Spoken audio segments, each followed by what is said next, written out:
মন্ত্রী মশাই, পুঁথিতে যা লেখা আছে আমি সেটাই বলেছি, পুঁথির বাইরে আমি কিছুই বলিনি। পুঁথিতে যা লেখা আছে তা সব সময় বলতেই হবে, এই মাথার দিব্যি তোমাকে কে দিয়েছে পণ্ডিত? তুমি নতুন কিছু বলো। কি বলবো? বইতে যা লেখা আছে ঠিক তার উল্টো বলবে, কেমন? ভুল শেখাতে আমি পারবো না মন্ত্রী মশাই। ঠিক আছে, ঠিক আছে, তোমার সাথে রাজসভায় কথা হবে। হ্যাঁ, আমি এখন চলি। চল ঘটা ঘটা, চল।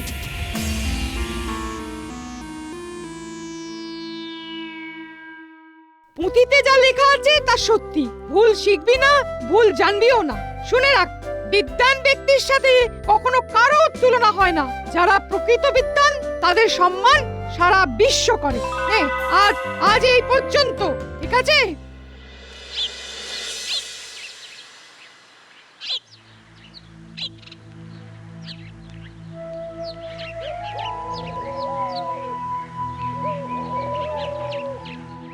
কি রে, তোরা এমন ভাবে মুখ ভার করে আছিস কেন? কি হয়েছে?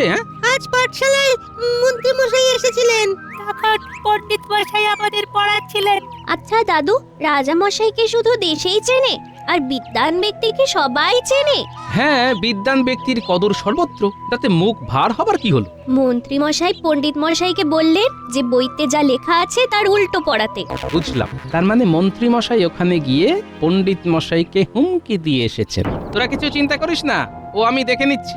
ও গোপাল দাদু, এবারে আমাদের পাঠশালায় সরস্বতী পুজো হবে তো? হবে না মানে? হতেই হবে। তোরা যা, শান্তি মনে ঘরে গিয়ে পণ্ডিত মশাই যা বলেছেন সেটা হবার চেষ্টা কর, দেখবি মা সরস্বতীর কৃপা পাবি। চলি রে। ব্যাস, আর চিন্তা নেই। গোপাল দাদু যখন বলে দিয়েছে তখন আমাদের পুজো হবেই।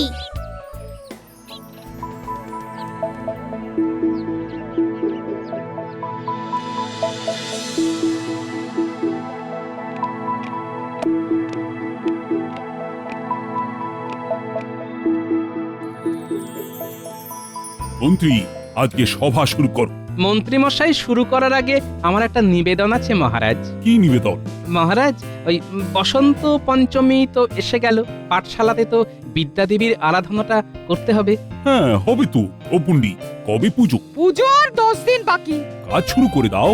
আজই পুটোপাড়ায় গিয়ে একটা ভালো প্রতিমা পছন্দ করে অগ্রিম দিয়ে দাও, আর খাজাঞ্চিকে বলে যা লাগে নিয়ে নাও। এই বিষয়ে আমার কিছু বলার আছে মহারাজ। এই শুরু হলো মহারাজের কান ভাঙানি। উফ, সত্যি পারেন বটে, লাগানো ভাগানে একদম সর্বশ্রেষ্ঠ। আগের কথাটা আগে হোক মন্ত্রী মশাই, এত তাড়া কেন?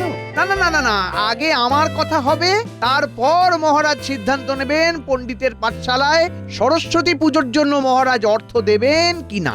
বলো মন্ত্রী, তোমার কথাটাই আগে শুনি। মহারাজ, এই পণ্ডিত তার ছাত্রদের কি শেখাচ্ছে জানেন? কি শেখাচ্ছে? আপনাকে অশ্রদ্ধা করতে, অসম্মান করতে।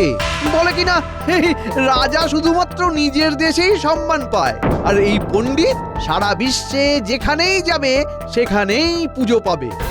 ভাবুন। পণ্ডিত, তুমি বলছো এ কথা? পুটি একটা শ্লোকের অর্থ জানতে চেয়েছিল, স্বদেশে পূজ্যতে রাজা, বিদ্বান সর্বত্র পূজ্যতে।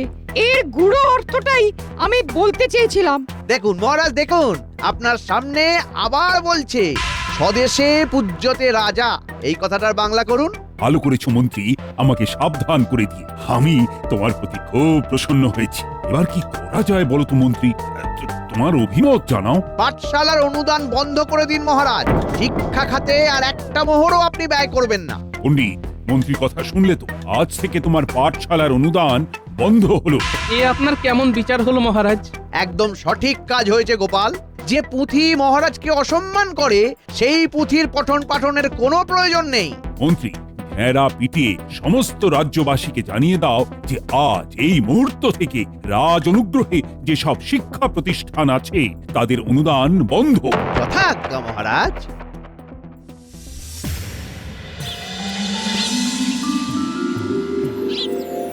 কি থেকে কি হলো? শিক্ষা নেই, তাই এই রাজ্যে বিদ্যা দেবীও নয়। তাহলে আমরা আছি কেন? আমাদেরও এক্ষুনি চলে যাওয়া উচিত। চলে যাওয়া মানে তো হেরে যাওয়া। আমি হেরে যাব না, মন্ত্রীমশাইকে যোগ্য জবাবটা দিতে হবে বই কি। কাল থেকে আমার বাড়িতে পাঠশালা চলবে। হ্যাঁ, এটা ঠিক বলেছেন পণ্ডিত মশাই, বিদ্যা দেবীর আরাধনা চলবে। শুনুন শুনুন শুনুন, মহারাজ ঘোষণা করেছেন যে আজ থেকে সমস্ত শিক্ষা প্রতিষ্ঠানের ওপর থেকে অনুদান তুলে নেওয়া হলো। মহারাজ পাঠশালা বা অন্য যে কোনো শিক্ষা প্রতিষ্ঠানে সরস্বতী পুজো করবেন না। শুনুন। ঠিক আছে মন্ত্রী মশাই, আপনি ডালে ডালে গেলে আমি যাই পাতায় পাতায়, আর আপনি পাতায় পাতায় গেলে আমার যাত্রা চালক শিরায় শিরা। তাহলে এই বিদ্যা আর অবিদ্যার লড়াই শুরু। জয় আমাদের হবেই। জয় আমাদের পেতেই হবে। বিদ্যা মন্দিরে বিদ্যা দেবীকে পুনরায় প্রতিষ্ঠা করবই করব। পণ্ডিত মশাই, এবারের পুজো আপনার বাড়িতেই হবে, আর পোটোর সবচেয়ে বড় প্রতিমাকেই আমরা পুজো করব। চলো সবাই। কোথায় যাব গোপাল? ফিরবে কি আর কপাল? এখন যাব পোটোর কাছে প্রতিমার বায়না দিতে। মূর্তি কেনার অর্থ কোথায় গোপাল? বায়না করার মতো অর্থ আমার কাছে আছে পণ্ডিত মশাই, বাকি সব মায়ের উপর ছাড়লাম। মা যদি চান তার পুজো হবে, না চাইলে তো আমরা কিচ্ছুটি করতে পারবো না। চলুন, বাকি খেলা কাল রাজসভায় হবে।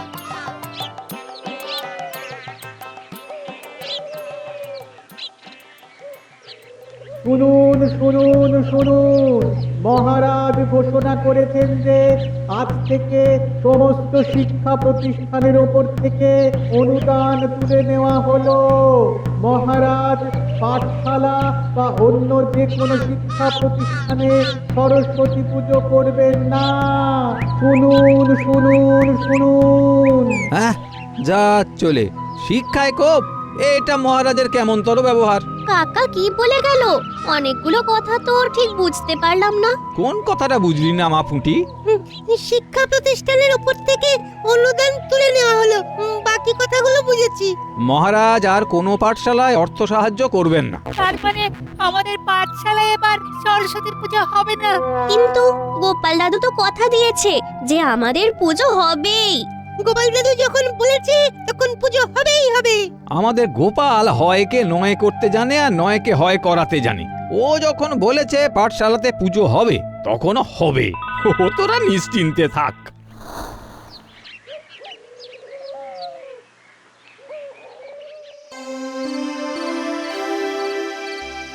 মহারাজ, এটা কি করলেন মহারাজ? রাজ্যের শিশুরা শিক্ষা পাবে না? না, পাবে না।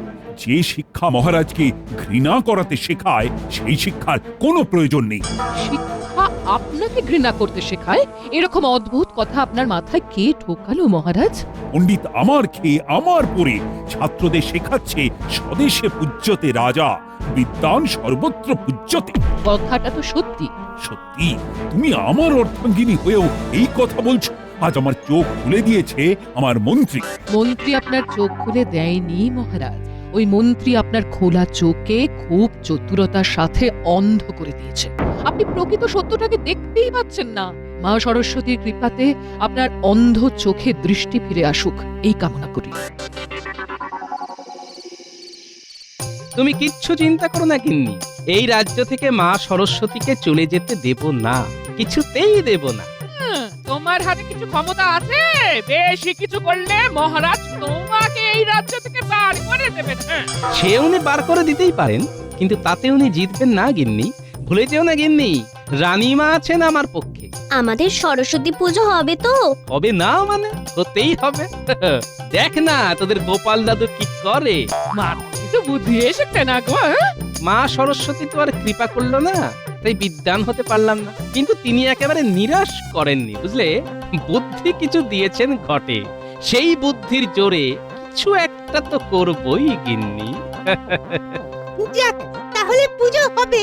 হবে মানে? তোদের প্রতিমার বায়না দেওয়া পর্যন্ত হয়ে গেছে। আর ভোগ পাত পেরে খাওয়া? সেটাও হবে।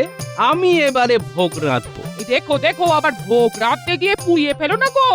যে রাঁধে সে যে চুলও বাঁধে, সেটা আবার প্রমাণ হবে গিন্নি।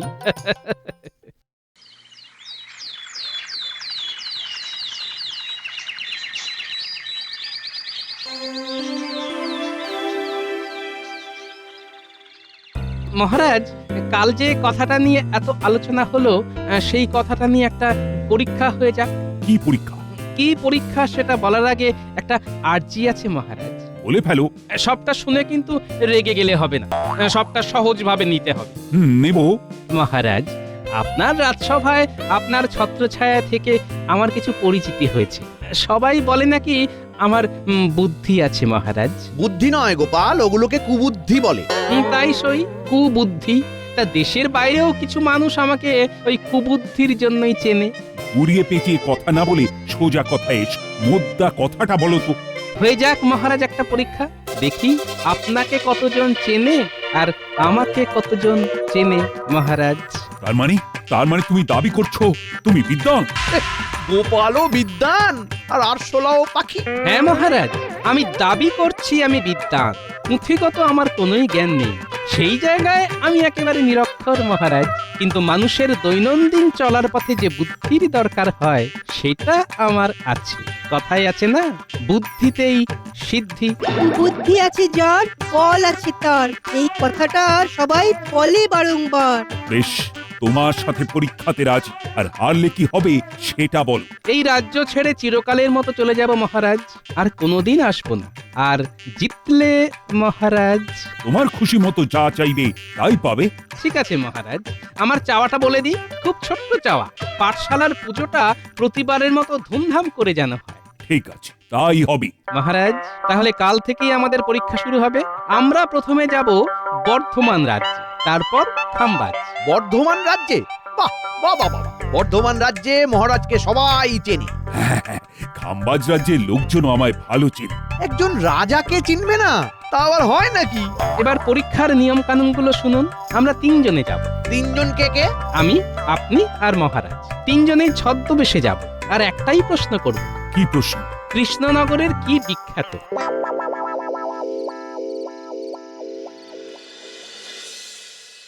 কাল কত সকালে বেরোবে? যত সকাল সকাল হয় গিন্নি। তুমি নিশ্চিত জিতবে? হ্যাঁ গিন্নি, জিতবই জিতবো। এই জেতাটা কৃষ্ণনগরের জন্য খুব জরুরি, বুঝলে? মহারাজের একটা মিথ্যে অহংকারের জন্য বাচ্চা বাচ্চা ছেলেদের কাছে শিক্ষা পৌঁছবে না, এটা হতে পারে না গিন্নি। খুব অসম লড়াই করতে নেমেছে গোপাল, আমার কাছে হেরে ভূত হবে। এই প্রথমবার আমি আপনার পরাজয় চাইছি। এই রানী, আমি জিতলে তুমি নিশ্চয় খুশি হবে। অবশ্যই। কি আর করব, আপনাকে মিথ্যে বললাম। আপনি কাল কখন রওনা দেবেন মহারাজ? সূর্য ওঠার পর। এতদিনে গোপাল নিজের পায়ে কুড়ুল মারলো। ঠাকুর করে গোপাল হেরে যাক, এটাই চাই। হারবে তো বটেই। গোপাল বিদেয় হলে কত নতুন নতুন ভাবনা আছে, সেগুলো সব পূর্ণ করতে হবে। চলো গিন্নি, আজ একটু তাড়াতাড়ি শুয়ে পড়ি, কাল খুব সকাল সকাল বেরোতে হবে না?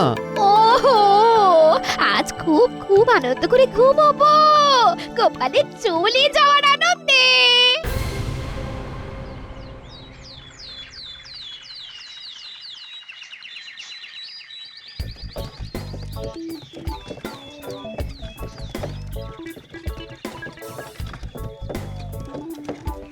মহারাজ, একটা কথা বলবো? বল। আপনাদের 3 জনেরই ছদ্মবেশটা কিন্তু দারুণ হয়েছে, কাউকে চিনতে পারা যাচ্ছে না। না চিনতে পারাটাই তো দরকার। এখানেই নামিয়ে দাও মহারাজ। এবার আমাদের নামতে হবে, আমাদের পরীক্ষাটা দিতে হবে। চলো মন্ত্রী, তুমি আমার পেছন পেছন এসো। মন ভরে তোমার পরাজয়টাকে উপভোগ করো গোপাল। ঠিক আছে।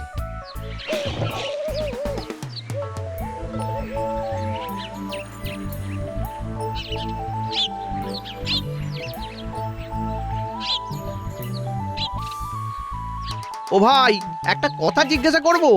করুন না, কি জিজ্ঞাসা করবেন করুন। তুমি কৃষ্ণনগরের নাম শুনেছো? শুনবো না, খুব ভালো রাজ্য। কিসে ভালো? মানে কৃষ্ণনগর নামটা শুনলে কি মনে হয়? কিসের কথা মনে পড়ে? চরভাজা আর মাটির পুতুল আর কৃষ্ণচন্দ্র রায়। কি ঠিক বলেছি? এইটা আবার কে? মানে কৃষ্ণনগরের রাজা। ও রাজা টাজার নাম জানি না, চিনি না। আমি তো গোপাল ভাঁড়ের নামটা বলতে যাচ্ছিলাম। এই কৃষ্ণনগরের প্রজারা কত ভাগ্যবান, তারা গোপাল ভাঁড়কে দেখতে পায়। আমরা শুধু নাম শুনেই গেলাম। ব্যাস, প্রথমেই মন্ত্রী মশাই কাবু। আমার কষ্ট হচ্ছে শুধু মহারাজের জন্য। তোমরা গোপাল ভাঁড়কে দেখেছো? আমরা একদিন কৃষ্ণনগরে যাব শুধুমাত্র গোপাল ভাঁড়কে একটু কাছ থেকে দেখতে। শুনেছি ওনার কত বুদ্ধি। এইরকম একজন বুদ্ধিমান মানুষ যদি আমাদের এই বর্ধমানে থাকতো, উফ। এই এখান থেকে চলো তো। খেলাটা বেশ জমেছে।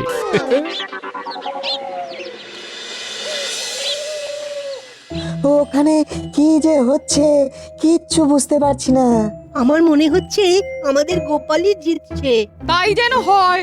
চলো পোটো পাড়ায়, আমাদের কাজ আমরা করি। হ্যাঁ, গোপাল একটা দায়িত্ব দিয়ে গেছে, এটা আমাদের পালন করতেই হবে। মনটা খুব ভালো লাগছে বুঝলি। আরে আমারও সকালবেলা একটা স্বপ্ন দেখে ঘুম ভেঙেছে। ভোরের স্বপ্ন কিন্তু সত্যি হয়। কি দেখলি? কি দেখলাম?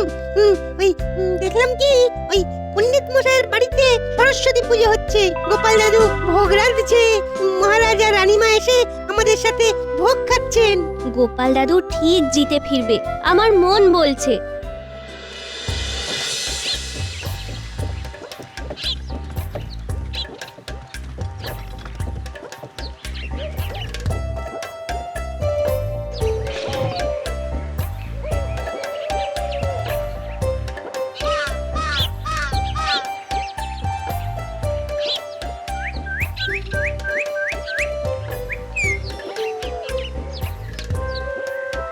এই যে ভায়া, যাচ্ছ কোথায়? আগে কাজে, আমার এখন অনেক কাজ। আমরাও কাজে এসেছি, আমাদেরও অনেক কাজ। দেখে তো মনে হচ্ছে না। তুমি এরকম বিটকেল গলায় হাসলে কেন? না হাসার কি আছে? যারা এই রকম কাজের সময় অন্যের সময় নষ্ট করে তাদের দেখে হাসাই উচিত। ওরে বাবা রে, এই যে দেখি মারাত্মক ব্যস্ত মানুষ। এনাকে ধন্যবাদ দিয়ে ছেড়ে দাও। ছেড়ে দাও মানে? আমাকে ডেকে যখন দাঁড় করানো হয়েছে তখন এনার কি দরকার তা না জেনে তো ছাড়বো না। জমে গেছে জোকের মুখে একেবারে নুন। আমার আর কোনো প্রয়োজন নেই, তুমি যাও যাও যাও যাও, তোমার কাজে যাও। তোমরা তো ভারী অদ্ভুত, যখন কোনো কাজ নেই তখন আমাকে দাঁড় করালে কেন তার উত্তর দাও। ঠিক আছে, নাও প্রশ্ন করো। দুটো প্রশ্ন করব? আচ্ছা, আমাকে কি তোমার ছাত্র বলে মনে হলো? তোমাকে কিন্তু আমার মোটেও পণ্ডিত বলে মনে হচ্ছে না, কিরকম একটু কুচুটে কুচুটে লাগছে। কৃষ্ণনগরের নাম শুনলে তোমার কি মনে হয়? তা তোমরা কোত্থেকে আসছো বলো তো? আমরা কৃষ্ণনগর থেকে আসছি। তোমরা তো আচ্ছা বোকার হদ্দ, সেই কৃষ্ণনগর থেকে এই খাম্বাজে এসেছো এই কথাটা জিজ্ঞেস করতে? তোমাদের মতন বোকা লোকেদের মাঝে যে গোপাল ভাঁড়ের মতন বুদ্ধিমান মানুষ কিভাবে এলো কে জানে। বোকার হদ্দ। ছাড়ো।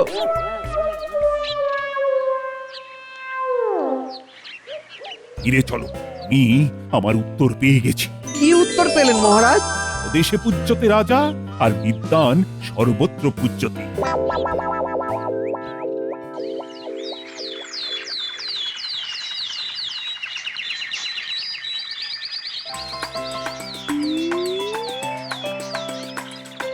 অবশেষে পুজো হলো গোপাল। সবই আপনার জন্য রানীমা। না গোপাল না, তুমি প্রমাণ করলে যশস্বী মানুষ, বুদ্ধিমান বিদ্বান ব্যক্তিরাই পুজো পায়। রানীমা, আমি নিরক্ষর, মা সরস্বতীর কৃপা আমি পাইনি, তাই আমি চাই রাজ্যের প্রতিটা বাচ্চা যেন শিক্ষিত হতে পারে। মহারাজকে হারিয়ে আমি খুশি হইনি রানীমা। কিন্তু মহারাজের পরাজয়টার প্রয়োজন ছিল। ওং ওং সরস্বতী নমঃ। মহাপূজার পুষ্পাঞ্জলি সমাপ্ত। নাও নাও, সবাই মায়ের কাছে প্রার্থনা করো। মা, আমাকে জ্ঞান দাও, ভক্তি দাও, অবিদ্যা দূর করো, আমায় মানুষ করো। মা, আমাদের জ্ঞান দাও, ভক্তি দাও, অবিদ্যা দূর করো। ওমা, মাগো, আমাকে সত্যিকারের জ্ঞান দাও। আমি তোমাকে অনেক অনেক অপমান করেছি পণ্ডিত। আমি তোমাকে অনেক ভুল কথা বলেছি, ক্ষমা করে দিও। একদম সঠিক কথাই পুঁথিতে লেখা আছে পণ্ডিত। আজ এই দেবীর কাছে প্রতিজ্ঞা করছি, বিদ্যা মন্দিরে এই বিদ্যা দেবীকেই স্থাপন করব। সাধু, সাধু।